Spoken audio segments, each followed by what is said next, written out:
Let me tell you, there are few moments in a grown man's life that offer the sheer, unadulterated smugness of line drying. It's a tiny middle finger act of defiance against the energy industrial complex. I had just finished hanging the most magnificent item of the week's wash. My purple, ridiculously soft Egyptian cotton bath sheet, which I'd affectionately nicknamed the Velvet Sentinel. It needed the sun. It deserved the sun. It was draped just so across the cheap, temporary, highly visible, and frankly shameful nylon line I'd stretched between the oak tree and the side of the shed. I was humming the battle hymn of the Republic, feeling like a pioneer, a hero. I even took a moment to dramatically sniff a freshly laundered sock. Perfection. Then the wind changed. Not the weather wind, but the icy, bureaucratic blast that only exists in the suburban hellscape known as the Cypress Estates Homeowners Association. It was embodied in a small, precisely folded, laser-printed document taped with military precision to the side of my pristine laundry basket. It wasn't a note from a friendly neighbor. It wasn't a coupon for artisanal soap. It was a fine. Right there, in bold sans-serif font. Violation. Exterior clothesline, temporary or permanent. Article 3, Section 4.f. $100. I felt the blood drain from my face. They hadn't even used Oriel. The sheer audacity. I dropped my sock. It was the day the Velvet Sentinel died, and my war began. $100 for using air. Do you understand the sheer cosmic level of petty we're dealing with here? I live in the United States of America, land of the free, home of the brave, where apparently my bravery extends only so far as my ability to conform to aesthetically pleasing energy consumption. It's not just a clothesline ban, it's a soul ban. They want everything here to look like a stock photo, right down to the humidity levels of my bath linen. And who is they? The board. Specifically, the queen bee of beige, Mrs. Carol Karen Henderson, who lives 3 houses down and whose primary hobbies include maintaining a state of perpetual outrage and sending out emails in all caps. She's the self-appointed guardian of curb appeal. I know she saw me. She must have been watching from behind her plantation shutters, waiting for the exact moment the Velvet Sentinel reached peak fluffiness before dispatching her tiny laser-printed notice. I can practically hear her sigh of sanctimonious satisfaction. "Order has been restored, Harold," she probably told her terrified husband. "But here's the thing, folks. This isn't some abstract, hippy-dippy fight for the environment, though I'm all for it. No, this is intensely personal. This is about survival. 2 weeks ago, my dryer, a hulking, gas-guzzling beast I named Beelzebub, made a sound like 1,000 angry wasps fighting in a tin can and promptly died. Fried, kaput. Replacing it meant spending over $1,000 I don't have right now. Line drying wasn't a preference. It was a fiscal necessity disguised as ecological virtue. So the stakes are simple. Either I submit to the dryer industrial complex, or I fight the tyranny of the HOA. I chose war. I stormed inside, clutching the citation like a sacred text, and went straight to the HOA covenants. I mean, if you're going to fight the man, you better read the damn manual. Article 3, Section 4.f. It was all there. No clotheslines, drying racks, or similar structures designed for the air drying of fabric shall be visible from any public street or common area. I read it 3 times. The word clothesline was the problem. It conjured up images of saggy ropes and flapping underwear, a clear aesthetic threat to the neighborhood's median home value. But then, the loophole. The beautiful, sparkling, legalistic loophole. The covenant was prescriptive about what couldn't be visible, but it was surprisingly vague about what could be built. It never explicitly banned a structure designed for other purposes that could coincidentally be used to dry clothes. It was about visual evidence. They said no clotheslines. Fine. I won't have a clothesline. I'll have a decorative pergola, an architectural feature, a visually pleasing, multi-purpose, climate-responsive exterior ornamentation system. A system, I realized with a sudden giddy rush of adrenaline, that would just happen to have a fully retractable, invisible clothesline mechanism inside it. Karen Henderson, Queen of Compliance, was about to meet her match. The pergola protocol had begun. My first step was finding a partner in crime, or at least a contractor who wouldn't call the mental health hotline when I gave him the blueprints. I called 3 guys. The first 2 lasted about 30 seconds. Contractor 1, bless his heart, said, "So you want a standard 10x10 pergola, but why are you specifying a 2,000-pound tensile load rating on the central crossbeam? Are you planning to hang a small car from it?" Click. Contractor 2 just kept repeating, "I don't install wires inside the cedar posts, sir. That's electrical code, and I see no outlet." Click. Then there was Sal. Salvatore Sal Romano, owner of Sal's Sheds and Suburban Structures, recommended by a guy who got him to build a garden shed that was suspiciously soundproofed. Sal showed up, chewed a toothpick, and looked at my sketch, which looked less like a pergola and more like a heavily fortified laundry bunker. "All right, lay it on me," Sal grunted, hands on his hips, eyeing my yard like a crime scene.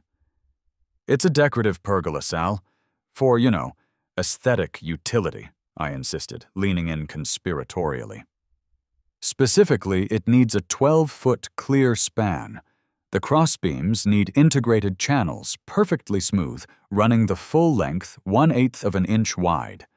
And they must be deep enough to conceal, say, 6 very thin, high-tensile architectural cables." Sal didn't even flinch.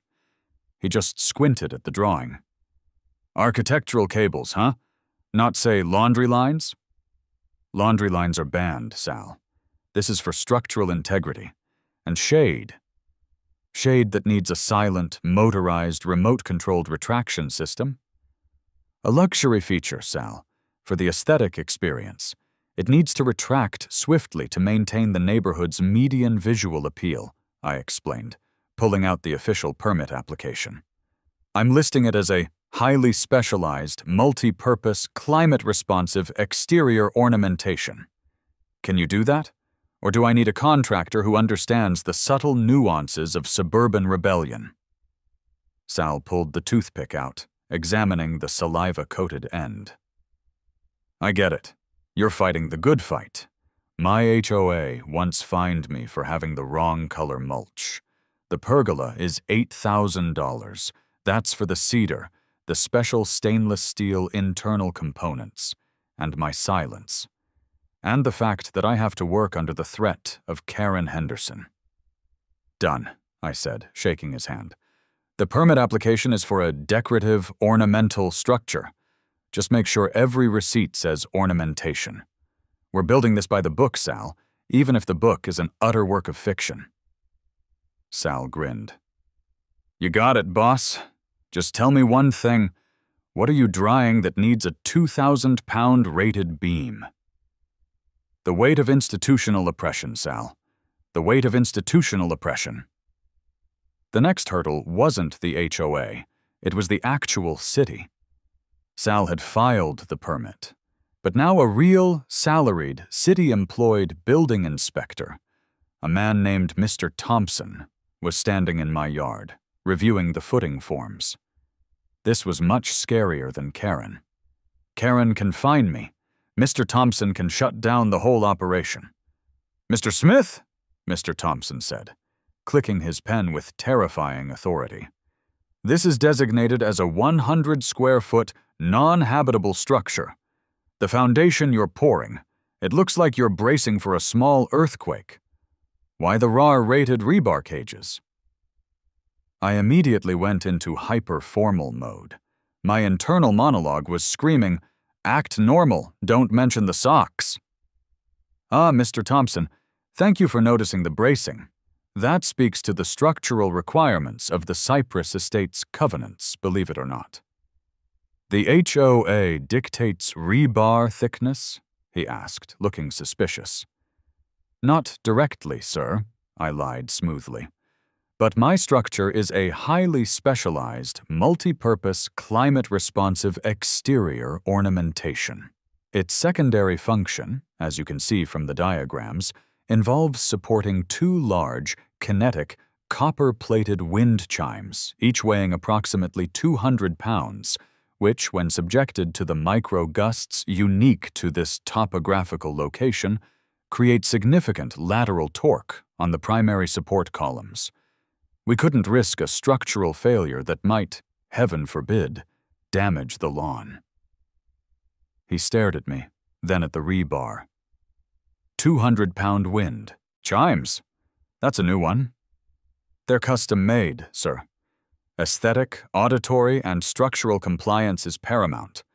Furthermore, I added, stepping closer and lowering my voice, the internal cavity is designed to house a pressurized irrigation control system, which, due to the high PSI required for my prize-winning petunias, necessitates reinforced concrete footings to mitigate vibration and potential soil displacement. We are prioritizing neighborhood safety and aesthetic quietude. Mr. Thompson chewed on the cap of his pen. He looked at the permit, which did indeed say ornamentation.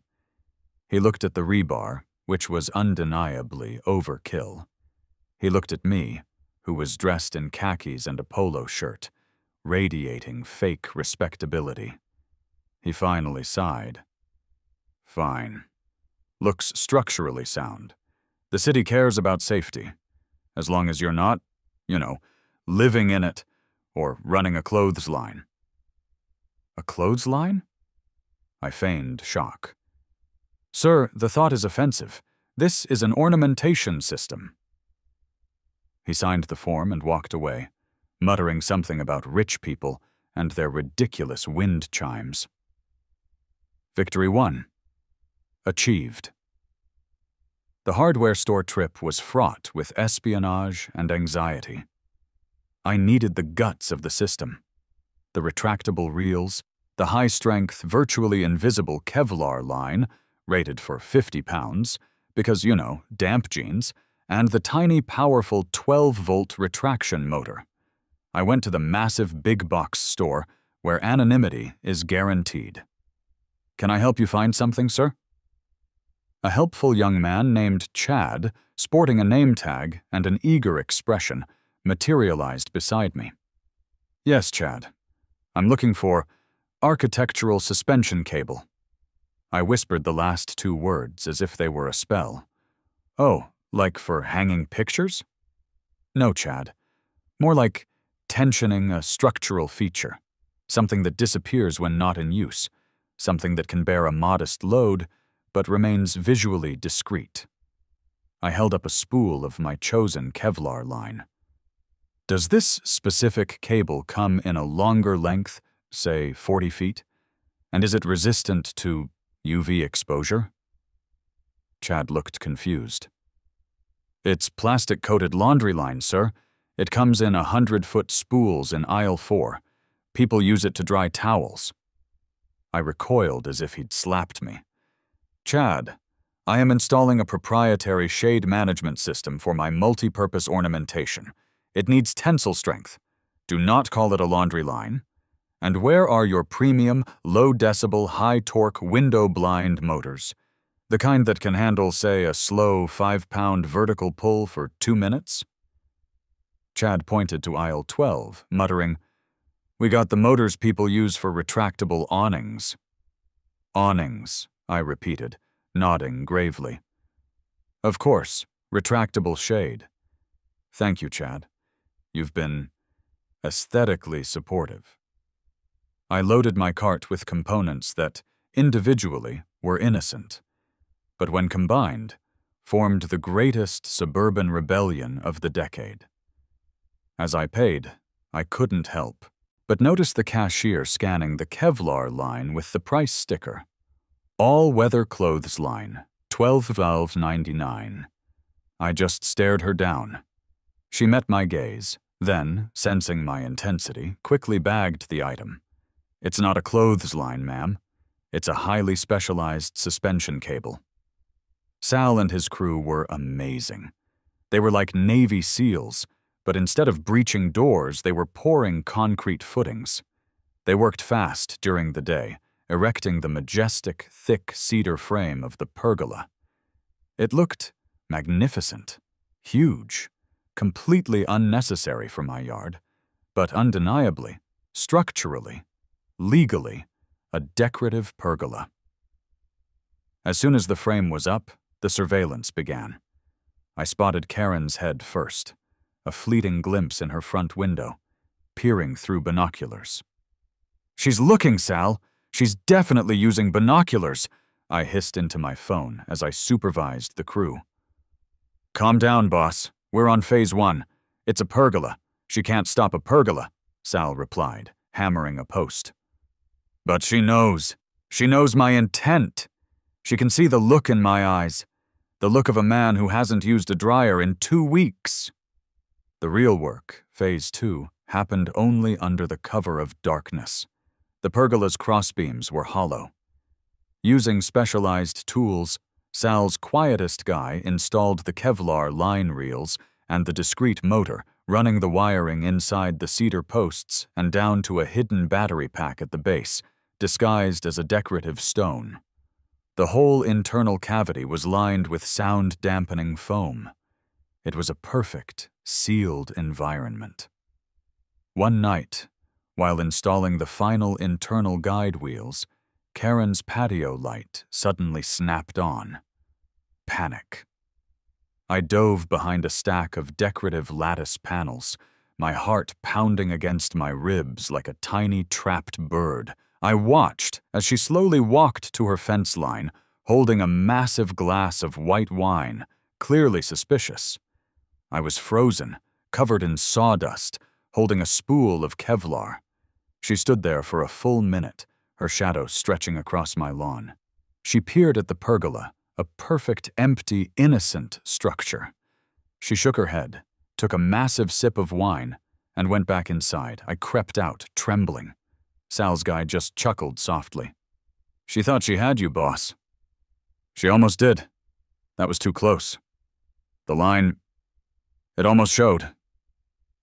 We need to complete the concealment. No visible hardware. Zero light reflection. This has to look like it was carved from a single piece of wood by an overly compliant suburban deity." The final touch was the internal cavity door, a magnetized, seamless cedar panel that was virtually invisible against the main beam. I stood back, exhausted, covered in cedar shavings, looking at the finished structure. It was just a pergola, a beautiful, over-engineered, suspiciously robust pergola. But inside? Inside was the dream.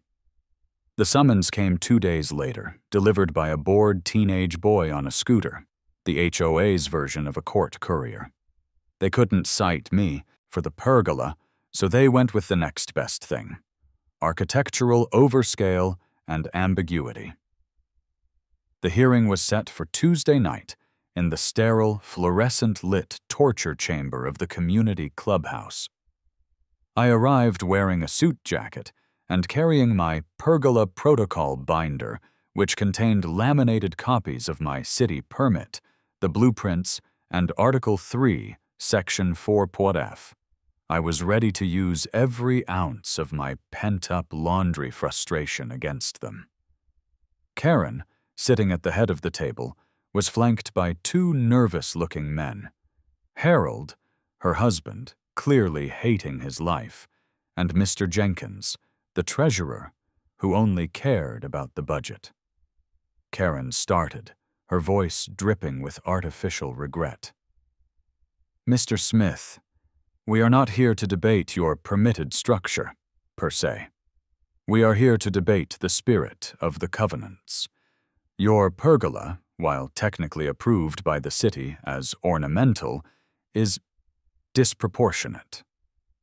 I cleared my throat. "Mrs. Henderson, with all due respect, I am here to discuss the letter of the law, not the spirit, which, I might add, is highly subjective. According to Article 1, Section 2b, the association shall not unreasonably restrict a homeowner's right to engage in architectural features that enhance the aesthetic value of the property, provided they meet all municipal codes. My pergola meets all codes. It is, in fact, structurally overdesigned." Mr. Jenkins nervously chimed in. "The problem is the ambiguity of its purpose. We suspect this ornamentation is merely a cover for a prohibited function, namely clotheslines." I pulled out my first laminated exhibit, Exhibit A, City Permit for Multi-Purpose Exterior Ornamentation. "Sir, the purpose of this structure is, as designated, ornamental. Its multipurpose utility includes providing shade, hosting my high kinetic energy wind chimes, which I assure you are quite the investment, and serving as a support for climbing roses. Do you see a clothesline in this drawing, or this receipt, or this structural engineering report?" I paused for dramatic effect. "No, you do not, because there are no clotheslines.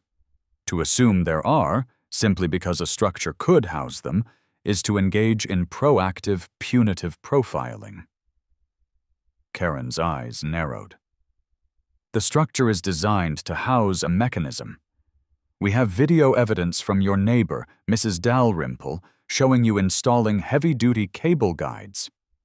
"Ah, Mrs. Henderson, you must be referring to the installation of the architectural support system, I held up Exhibit B, a diagram of the internal pulley system. "This system facilitates the retraction of the shade canopy I custom ordered.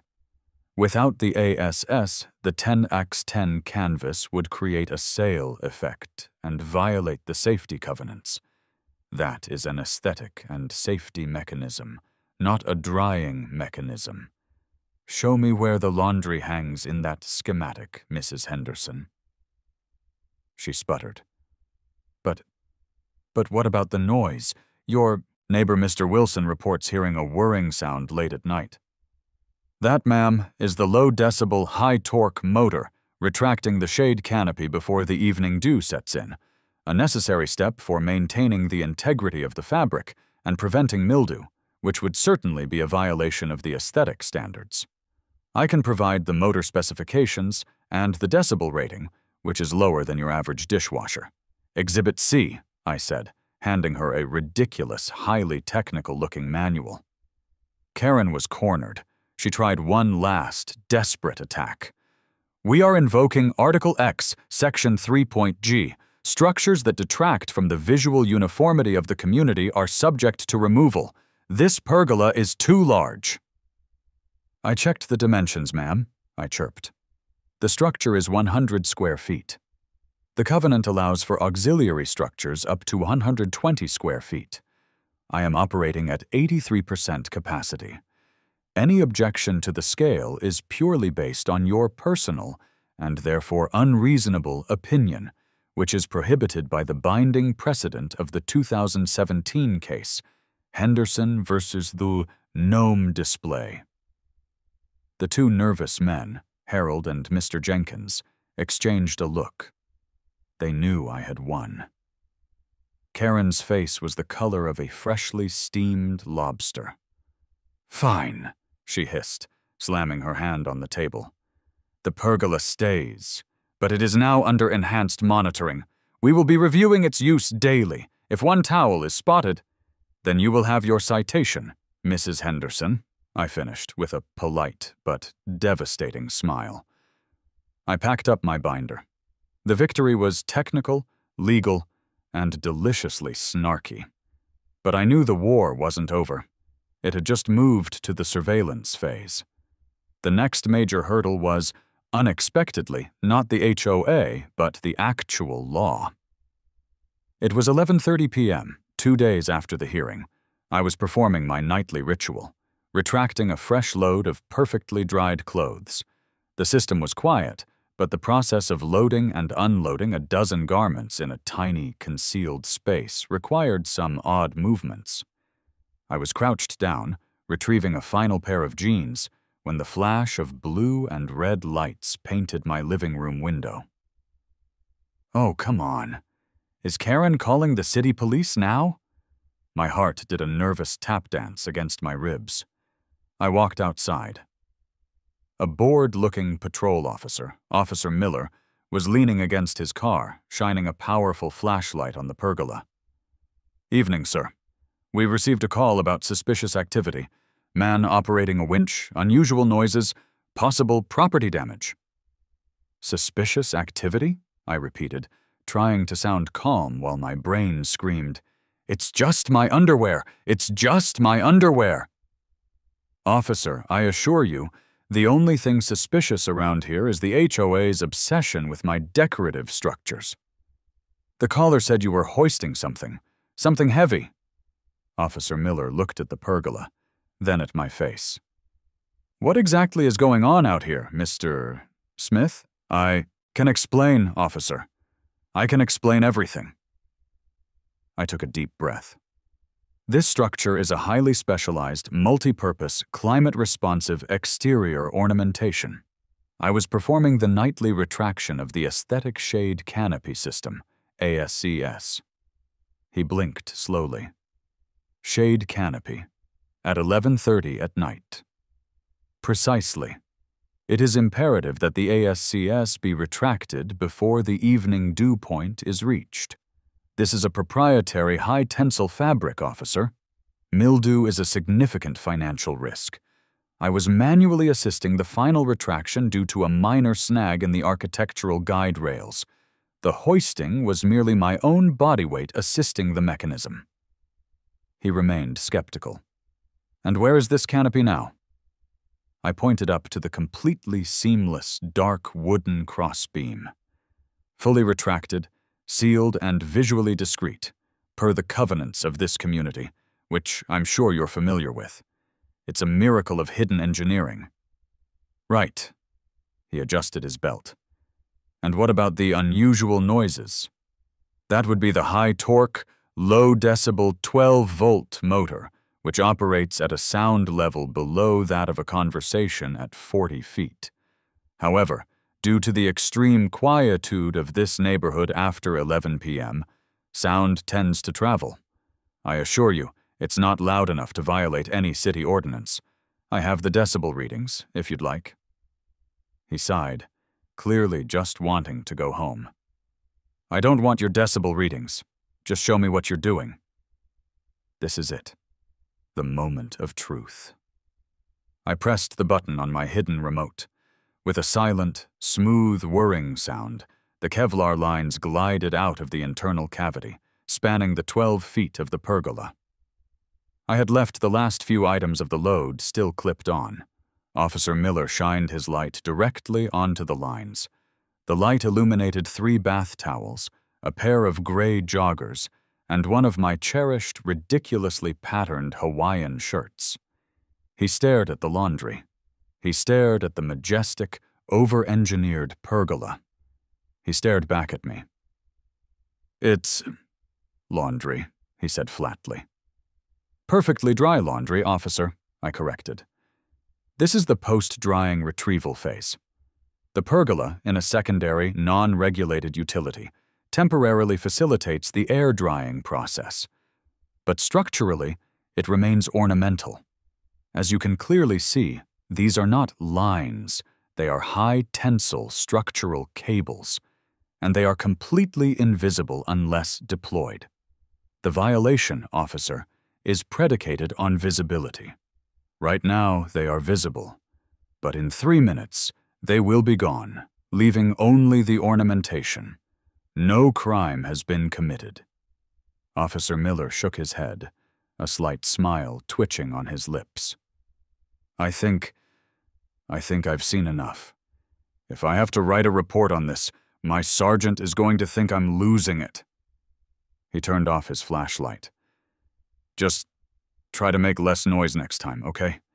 And maybe don't air dry that shirt after midnight. Good evening, Mr. Smith. He got back into his cruiser and drove away. I let out a breath I didn't know I was holding.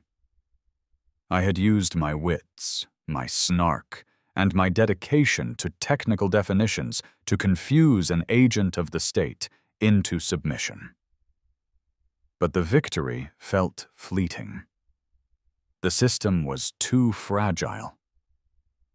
The next day, I was ready for the inaugural grand test.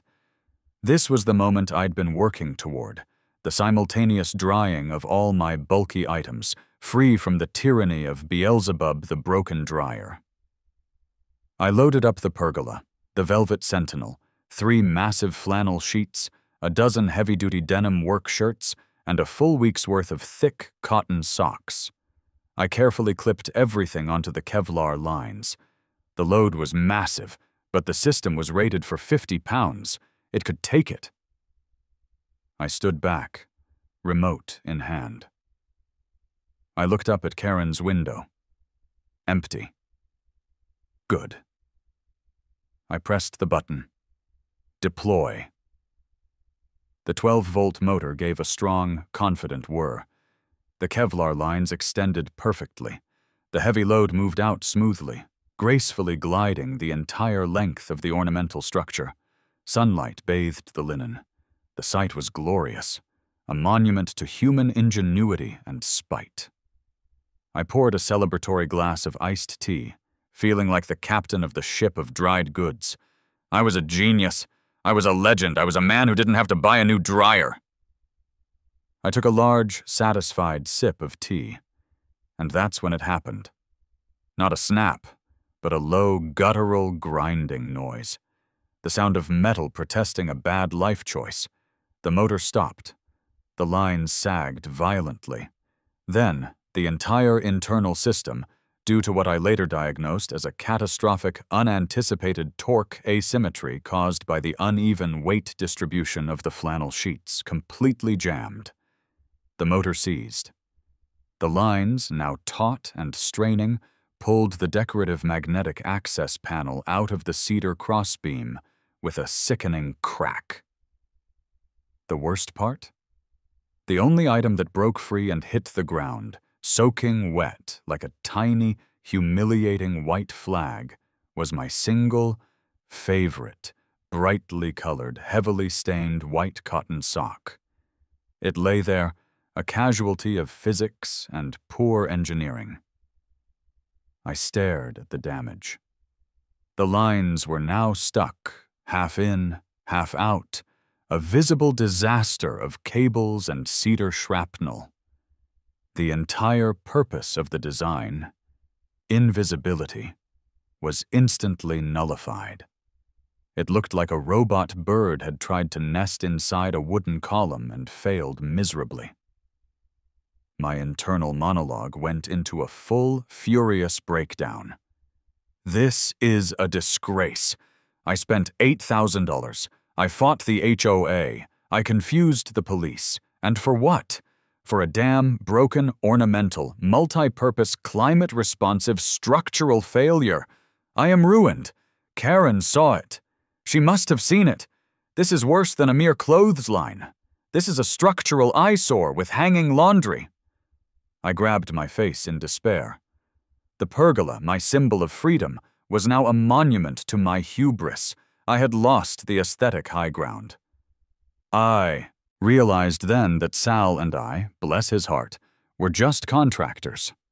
We needed science. We needed a genius. I needed to call an engineer. Enter Dr. Anya Sharma, Ph.D. in mechanical engineering, specializing in high-stress tensile systems, and apparently completely humorless.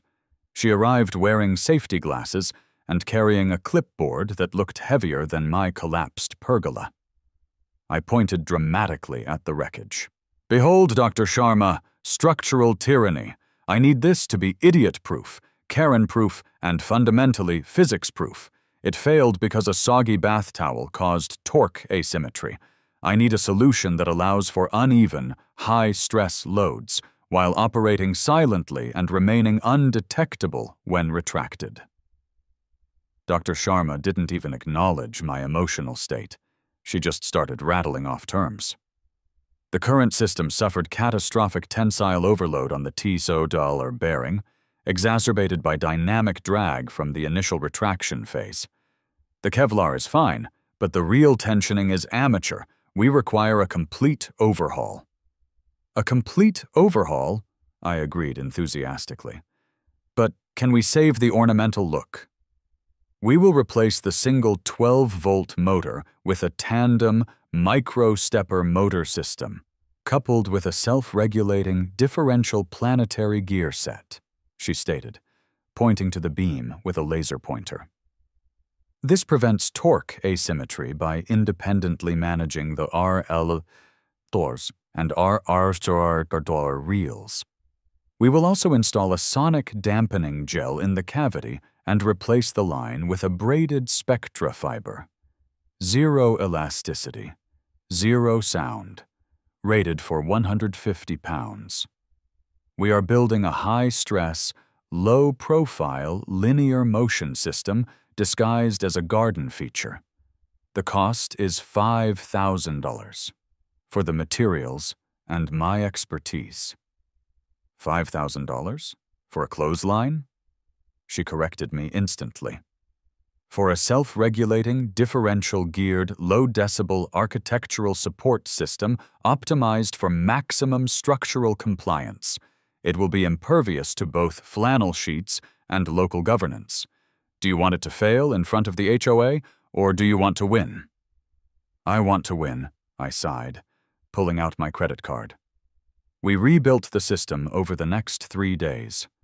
Dr. Sharma's design was pure genius. The new mechanism was silent. The braided line felt like wire. And when the system retracted, the magnetic panel sealed with a barely perceptible click. It wasn't just a clothesline anymore. It was a Swiss-made bank vault for wet cotton. The HOA's annual neighborhood block party was held on the community green, right across the street from my house. This was my grand stage. They had banners, terrible patriotic music, and Karen Henderson was wearing a suit jacket despite the 90-degree heat, clearly ready to uphold law and order. I waited until the band finished their dreadful rendition of Sweet Caroline. Everyone was milling about, grabbing hot dogs, totally oblivious. I had prepared the ultimate test. 4 loads of fresh, perfectly white laundry, including the Velvet Sentinel, all clipped and ready. I stood by the pergola, remote in hand, and hit the button. The deployment was majestic. It was silent. It was smooth. The spectra lines extended with the grace of a futuristic fishing reel. The laundry moved out, crisp and bright against the dark cedar. It didn't sag. It didn't whine. It simply hung there, a defiant banner of air-dried perfection. A small crowd of neighbors stopped talking and turned to look. They weren't angry. They were impressed. The effect on the HOA table was instantaneous. Karen dropped her hot dog. She grabbed Mr. Jenkins by the arm. The 3 of them marched across the street like a squadron of enraged geese, holding their cameras and citation forms. Karen stopped 10 feet away, her eyes blazing with righteous fury. Mr. Smith! I knew it! A visible clothesline! I am filing Sci-T. Hold it right there, Mrs. Henderson, I interrupted, holding up a hand. I believe your concern is based on Article 3, Section 4.f, which bans clotheslines, drying racks, or similar structures designed for the air drying of fabric. Yes, and that is a clothesline, she shrieked, pointing at the velvet sentinel. Ma'am, I beg to differ. I'm about to show you why you are definitively, legally, and aesthetically incorrect. The air was thick with tension and the smell of grilling hot dogs. All eyes were on me and the now furious HOA board. My internal monologue was humming, "This is it. The final counterattack. Time for the snarky Hail Mary." I smiled politely. Mrs. Henderson, you've correctly identified that I have a mechanism for holding fabric outdoors, but you have failed to identify the mechanism's primary, permitted function. I reached into my pocket and pulled out my customized t-shirt, which I had worn beneath my polo, and dramatically ripped off the outer shirt. My inner shirt read, in bold, ridiculous block letters, "It's not a clothesline. It's a multi-purpose, climate-responsive exterior ornamentation system." I hit the retraction button. With the gentle, almost imperceptible swoosh of a silent hydro-pneumatic damper, the lines and all the laundry glided back into the cedar beam. The magnetic panel sealed itself with the softest thunk. I turned back to the board and spread my hands, gesturing to the perfectly seamless, fully compliant, visually discreet decorative pergola. There you have it, Mrs. Henderson. Where are the clotheslines? They are gone. What remains? Only the decorative structure, approved by the city, and deemed structurally sound by Dr. Sharma, Ph.D. You may film this for your evidence, but I challenge you to identify the clothesline in its current, non-operational, ornamental state. The lines are not visible. The structure is approved. The intent is multi-purpose. You cannot find me for an object that does not exist in the visible spectrum of the community, according to the letter of your own bylaws. Karen was shaking.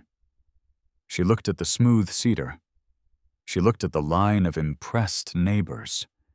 She looked at my ridiculous t-shirt. But the laundry!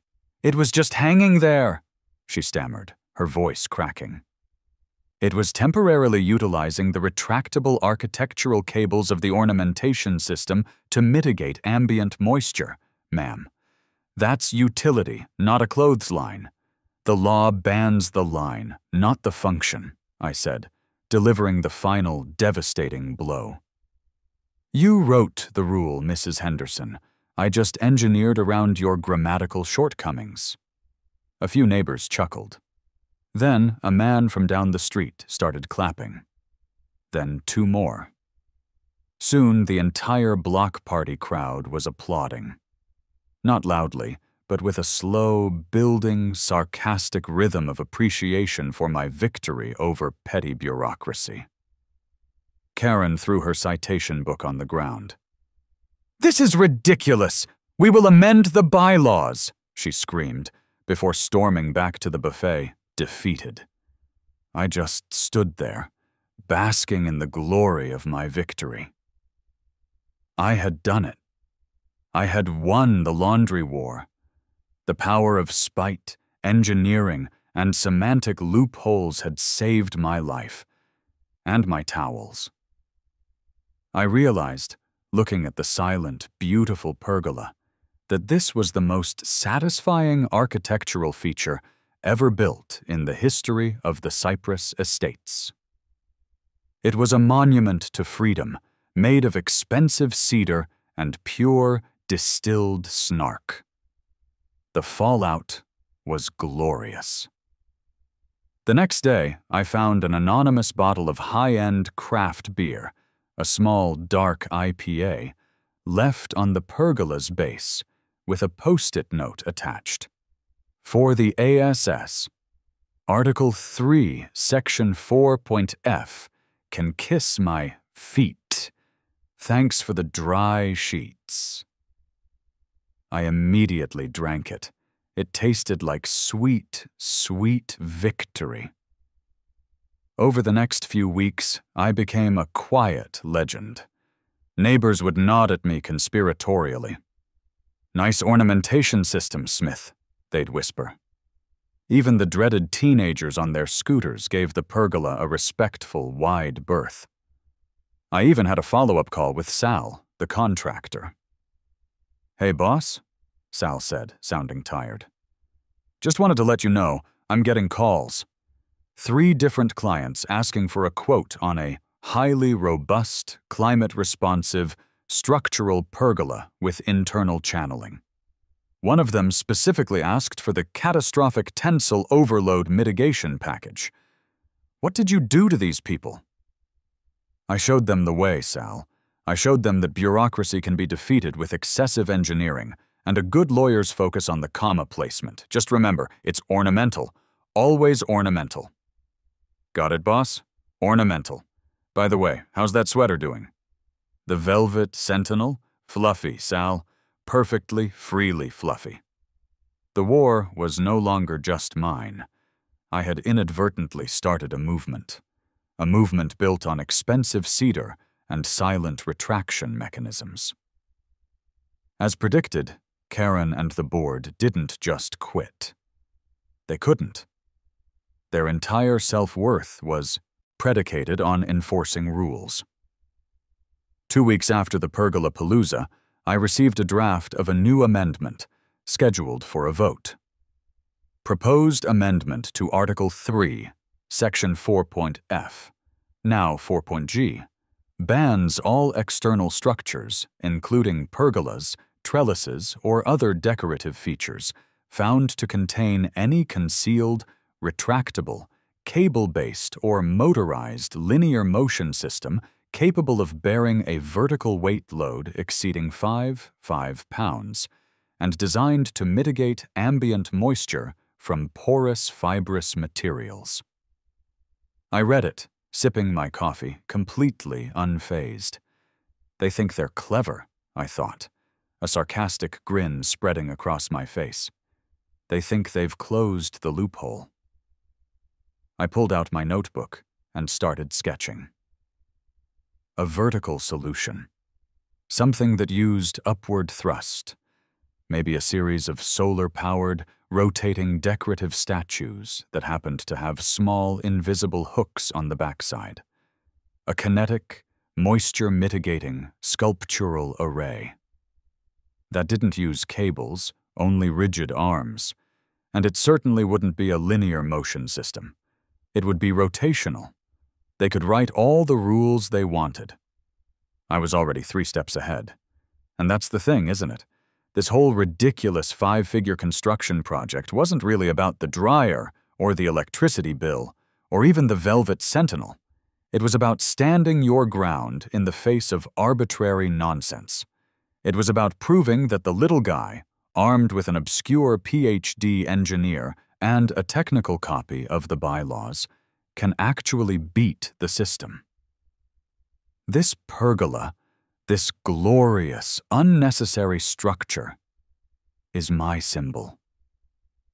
It's a testament to the fact that when someone tells you no, your best response is to build something bigger, more complicated, and infinitely harder to regulate. I closed my notebook, looked out at the peaceful, aesthetically pleasing pergola, and felt a profound sense of satisfaction. My clothes were dry. My dignity was intact. My neighbors secretly loved me. And Karen Henderson was forced to sit in her beige house, staring at my ornamentation, knowing she couldn't touch it. But let's not worry about that now. I just got a new notice about my lawn gnomes. Apparently, excessive whimsy violates the spirit of the community. I think I know a structural engineer who specializes in micro-gnome habitat compliance. This is going to be fun.